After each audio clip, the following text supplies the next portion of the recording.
जय श्री राम दोस्तों। वीर राजपूत रानी दुर्गावती जिन्होंने अकबर को 3 बार युद्ध में बुरी तरीके से हरा दिया था। दोस्तों, राजपूतों के शौर्य, त्याग और बलिदान को ये देश कभी नहीं भूल पाएगा।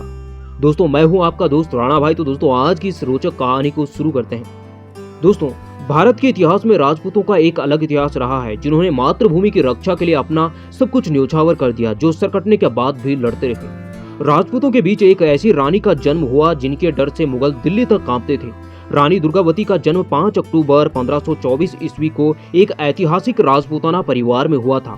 रानी दुर्गावती के पिता राजा चंदेल राजपूत शासक राजा सालबान और मां का नाम महोबा था।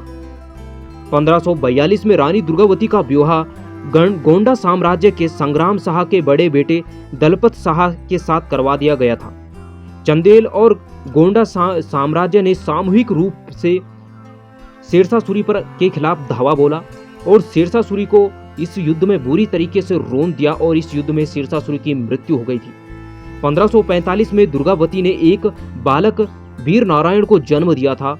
बालक के जन्म होने के 5 साल बाद बालक के पिता दलपत शाह की मृत्यु हो गई थी। इस कारण सिंहासन रिक्त हो गया।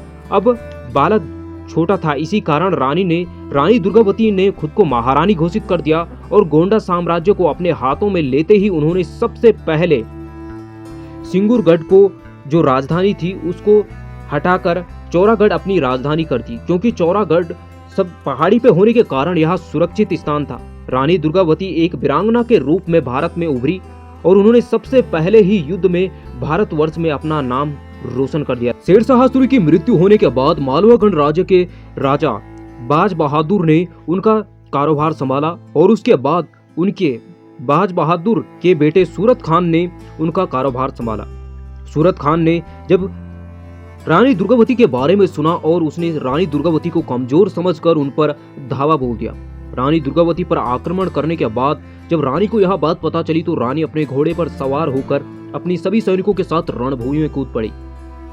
रानी ने सूरत खान की सूरत को बिगाड़ दिया और इस युद्ध में उसे बुरी तरीके से रोंद डाला। सूरत खान ने रानी को कमजोर समझकर खुद को बलवान समझ रहा था और सूरत खान को हराने के बाद रानी के चर्चे फिर से पूरे भारत में गूंजने लगे। महारानी ने मुगलों को 3 बार युद्ध में बुरी तरीके से हराया। 1562 में आसिफ खान ने अकबर के कहने पर गोंडवा साम्राज्य पर आक्रमण किया, लेकिन इस युद्ध में महारानी की जीत हुई और अकबर को बुरी तरीके से रोंद डाला गया था। 23 जून 1564 को आसिफ खान से युद्ध हुआ, जहां रानी ने अपने साथियों को साथ मिलकर मुगलों को बुरी तरीके से रोंद दिया। रानी इस युद्ध को जीत जाती, लेकिन उनका एक छोटा सामंत वंदन सिंह मुगलों के साथ जा मिला। दूसरे दिन भयानक युद्ध हुआ। युद्ध शुरू हुआ और सभी वीर रानी के साथ युद्ध में उतरे। रानी का भयंकर युद्ध मुगलों के साथ हुआ। रानी के साथ भयंकर युद्ध में एक बाण उनकी एक भुजा में जा लगा। रानी ने उस बाण को निकाल दिया और दूसरा बाण सीधे उनकी आंख को भेद गया। उन्होंने बाण को अपनी आंख से निकाला तो बाण का आगे की हिस्सा उनके आंख में ही रह गया, लेकिन तीसरा बाण सीधे उनकी गर्दन में जा धंसा, जिसके कारण वह जमीन पर गिर गई। उन्होंने वहां पर अपने वजीर आधार सिंह से कहा कि तुम मेरे गर्दन को काट दो। यह देखकर वजीर ने कहा, महारानी मैं ऐसा नहीं कर सकता हूं, मैं आपको युद्ध भूमि से बाहर ले जा सकता हूं। लेकिन महारानी ने उसी समय अपनी कटार निकाली और अपनी छाती को भेद दिया और इस प्रकार उन्होंने आत्म बलिदान कर दिया। दोस्तों, ऐसी वीर वीरांगना के लिए सत सत नमन।